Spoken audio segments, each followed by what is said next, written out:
नमस्कार। मैं शंभुनाथ पांडे आप लोगों की सेवा में गोरखपुर से फिर हाजिर हूँ।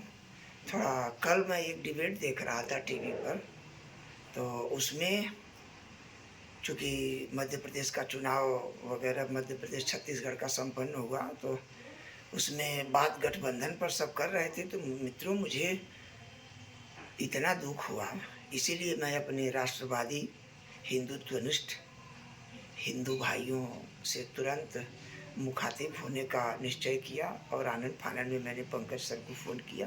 पंकज सर आ गए। तो मित्रों, मुझे इतना दुख है कि आजकल आप थोड़ा सा समय देखिए, मैं थोड़ी सी बात करूंगा और थोड़ी थोड़ी बात अब लगभग हमेशा करूंगा। मित्रों, भारत भूमि पर आज मैं दो प्रसंग रामचरितमानस से सुना हूँ। एक तो भगवान राम जी ने जो अपना राज्याभिषेक सारा कुछ करने के बाद अपना अंतिम दरबार लगाया, अंतिम उपदेश दिया प्रजा को। और नंबर दो, आज मैंने थोड़ा सा एक 10 मिनट की क्लिप सुनी कि जब वो रामेश्वरम जी का स्थापना, वो सेतु रामेश्वरम जी की स्थापना करके और वो लंका जाने की तैयारी कर रहे हैं। तो ये प्रसंग मैं दोनों सुना, वो दोनों में भी मैं बड़ा भावुक हो गया। मित्रों, मैं बताता भी हूँ कि जो लोग मनुष्य जन्म पाए हैं और जिन लोगों को विशेष रूप से भारत भूमि में जन्म मिला है, यकीन मानिए, आपका वेद शास्त्र पुराण स्वयं साक्षात भगवान राम जी भी अपने मुख से कहते हैं कि नर तन सम नहीं कवनि देहि, जीव चराचर जाचत तेहि, साधन धाम मोक्ष कर द्वारा, पाई न जो परलोक समारा, सो परत्र दुख पावई, सिर दुनि दुनि पछताय, कालहि कर्महि ईश्वरहि मिथ्या दोष लगाए। अगर हम लोगों को मनुष्य शरीर मिल गया और आर्यावर्त में जन्म मिल गया, आर्यावर्त में, तो ईश्वर की वो सबसे बड़ी टॉप पिन है। आप ये समझें कि अब ईश्वर के पास अब उससे ज़्यादा कुछ और विशेष करने और देने के लिए नहीं है। जैसे मनुष्य जोन सबसे लास्ट जोन, इसके नीचे तमाम कीट पतंगे कीड़े मकोड़े से जो आकर 4,84,000 जोन भ्रमत जीव अविनाशी, फिरत सदा माया कर प्रेरा, काल कर्म स्वभाव गुण घेरा। वहाँ तो कह रहे हैं कि काल कर्म स्वभाव गुण घेरा में 84 लाख योनियाँ भ्रमण कर रही हैं, और यहाँ कह रहे हैं कि सो परत्र दुख पावई, सिर दुन दुन पछताए, काल ही कर्म ही ईश्वर ही मिथ्या दोष लगाए। यानी वो 84 लाख योनियाँ काल कर्म ईश्वर के अधीन उनकी गति है।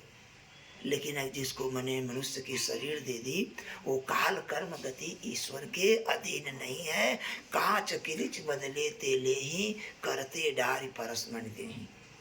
मनुष्य की अगर शरीर हमें मिली और हम भोग पर गए, हम भूल गए, तो यही हुआ कि हमने जो है शीशे का टुकड़ा ले लिया और पारसमणि पत्थर को हमने छोड़ दिया। तो मित्रों, हम लोगों को क्या करना है? वैसे भी आप देखो, धर्म के 4 पैर हैं, सत्य शौच दान तप, 4 प्रहर हैं और 4 ही पुरुषार्थ हैं, धर्म अर्थ काम मोक्ष, 4 प्रहर 4 पुरुषार्थ। थोड़ा सा मेरा आग्रह ये रहेगा कि 4 प्रहर मतलब अगर आप 24 घंटे को 6-6 घंटों में बांट लीजिए यथासंभव। ईश्वर के आशीर्वाद से हमें करना क्या चाहिए? 6 घंटे हम सोने खाने पीने में लगा दें, 6 घंटे हम अपने कार्य में लगा दें, 6 घंटे हम अपने पूजा पाठ में लगाएं, 6 घंटे हम अपने समाज और देश सेवा में लगाएं। इनमें अगर किसी को 6 घंटे की जगह थोड़ा ज़्यादा काम करना हो तो भाई चलो ठीक है, थोड़ा सा काट करके, लेकिन समाज सेवा और अपने आत्म उन्नति के लिए राजनीति परमार्थ स्वार्थ कौन राम सन जान यथार्थ। मित्रों, परमार्थ तो ये है कि हम ये शरीर पाए और हम सबसे बड़ा इसका ये है फल है कि हम ईश्वर में लीन हो जाएं, ईश्वरत्व को प्राप्त करें। और स्वार्थ भी ये है कि आत्मा के हित के लिए हम अपने जीवन को लगा लें। स्वार्थ की एक बड़ी भ्रांति है हमारे यहाँ। लोग समझते हैं कि स्वार्थी का मतलब वो होता है कि जो दूसरों को धोखा दे दे, दूसरों को ठग ले, दूसरों को चीट करके अपना काम निकाल ले। ये स्वार्थ नहीं है। तो ये स्वार्थ जब नहीं है, स्वार्थ ये है कि हमारी मुसीबत में अगर कोई काम आया, हम उसकी मुसीबत में काम आ जाएं, हम अपने देश, दुनिया, समाज की सेवा के लिए काम में आए। ये एक बहुत बड़ा स्वार्थ है। तो मित्रों, ये चीज़ हमें करते रहना है। हमें अपने समाज के लिए, अपने देश के लिए, अपने हिंदुत्व के लिए छोटे छोटे मतभेद हमारे सन्यासी महात्माओं से होंगे, भाजपा से भी होंगे, भाजपा के नेताओं से भी होंगे, हमारे विश्व हिंदू परिषद से भी मतभेद हो सकते हैं। छोटे छोटे मतभेद, छोटे बड़े किसी भी तरह के मतभेद हों, लेकिन सारे मतभेद एक जगह जा कर के ख़त्म होने चाहिए कि जब बात देश की सुरक्षा और हिंदुत्व की सुरक्षा, अगर बात किया जाए तो देश सुरक्षा और हिंदुत्व सुरक्षा में कोई फर्क नहीं है। दोनों एक दूसरे के पर्यायवाची हैं। सारे सो कॉल्ड सेकुलर और एक शांति दूत वाला जो संप्रदाय है, वो सब लोग चाहते हैं कि भारत धर्मनिरपेक्ष रहे, भारत संविधान से चले। लेकिन वहीं पाकिस्तान न संविधान से चले, न धर्मनिरपेक्षता से चले। पाकिस्तान शरीयत से चले और हिंदुस्तान संविधान से चले। और कहाँ चले? उत्तर प्रदेश में संविधान से चले, जम्मू कश्मीर में संविधान से नहीं चलना है। तो कितनी बड़ी त्रासदी हमारे आपके सामने में है, कितनी बड़ी तकलीफें हमारे और आपके सामने में है। तो एक बार ये तो चलिए, मध्य प्रदेश, छत्तीसगढ़, भगवान करे ये भी चुनाव बहुत अच्छा आए। ये चुनाव एक हमारे आपके लिए छोटा सा सबक होगा। हमारी सबसे बड़ी जिम्मेदारी 2024 में आएगी मित्रों। थोड़ा सा समय निकाल करके एक एक दो घंटा जरूर हमारा हर हिंदू भाई, मैं आपसे अपील करूंगा, बड़े अच्छे अच्छे चैनल हैं। प्रदीप सर न्यूज़ में देते हैं, सुशांत सिन्हा सर न्यूज़ में देते हैं, अश्वनी जी सर पूरी लीगलिटी की सारी चीज़ें देते हैं, डॉक्टर अविनाश सर हम लोगों को करेंट अफेयर्स पर अपग्रेड करते हैं। बहुत अच्छे अच्छे लोग हैं।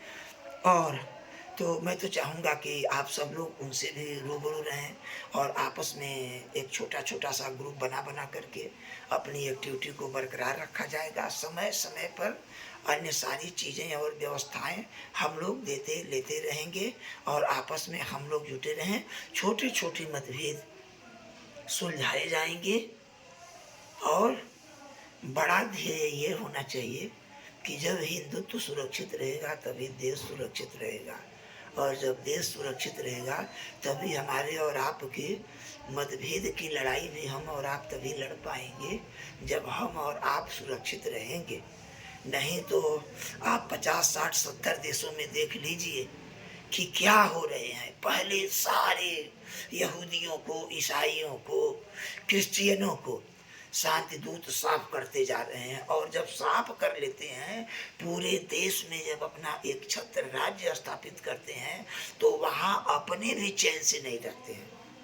कौन सा देश ऐसा है जहाँ पर शांति दूत भाई लोग चैन से रह रहे हैं? न रहने दे रहे हैं, अगल बगल को नहीं रहने दे रहे हैं।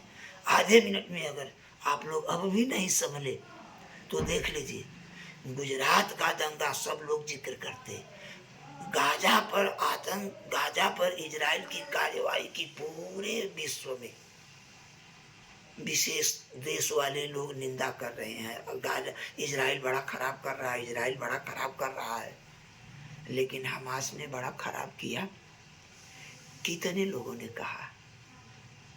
यह मानसिकता एक झोला छाप एक अनपढ़ आदमी की भी वही मानसिकता है, और एक बहुत बड़े बड़े, यहाँ तो बड़े बड़े वैज्ञानिक और बड़े बड़े पीएचडी, इंजीनियर, डॉक्टर, प्रिंसिपल और इंजीनियर ही बम बनाते हुए और सारे काम, तो ये बड़ी सब सोचनीय विचार है।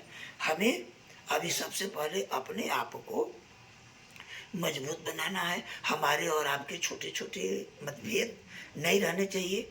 मैं एक वीडियो अति शीघ्र अपने हिंदू समाज पर भी बनाऊंगा कि मित्रों, हमारे समाज में अगर हम गीता रामायण से दूर होंगे, अगर हम धार्मिक अनुष्ठान से दूर रहेंगे, तो हमारी और आपकी एकता और बाधित होगी, क्योंकि हमको और आपको एक साथ बैठाने के लिए, एक साथ भोजन के लिए, एक साथ चाय नाश्ता कराने का सिर्फ एक ही रास्ता है कि हम और आप सिर्फ ईश्वर की शरण में रहेंगे, क्योंकि वहीं पर रत्ती भर भी न कोई छुआछूत भेदभाव भी नहीं। वैसे भी हमारे समाज में हमारे ऋषि मुनियों ने कुछ नहीं कहा है। हम उस पर एक वीडियो बहुत जल्दी बनाएंगे। मैं बताता भी हूँ कि हम सारे हिंदू भाई लोग सब लोग एक ही परमपिता ब्रह्मा जी की संतान है। सप्तऋषि सबके पूर्वज हैं, और सप्तऋषि से ही, जब सभी लोग सप्तऋषि ब्रह्मा जी से हैं, सप्तऋषि ही सबके पूर्वज हैं, तो हम लोगों में कौन नहीं छुआ? कोई नहीं छुआ। काकभूषुंडी जी पहले शूद्र का शरीर पाए थे, ते कलयुग कौशलपुर जाई, जन्मत भयो शूद्र तन पाई। फिर वो कहते हैं कि चरम देह द्विज कह में पाई। यानी जिस तरह से जो प्राइमरी में एजुकेशन लेता आता जाता है, वही जाकर के ग्रेजुएट, पोस्ट ग्रेजुएट और पीएचडी करता है, उसी तरह से यह भी, उस पर मैं बाद में जिक्र करूँगा, वो भी एक विषय है।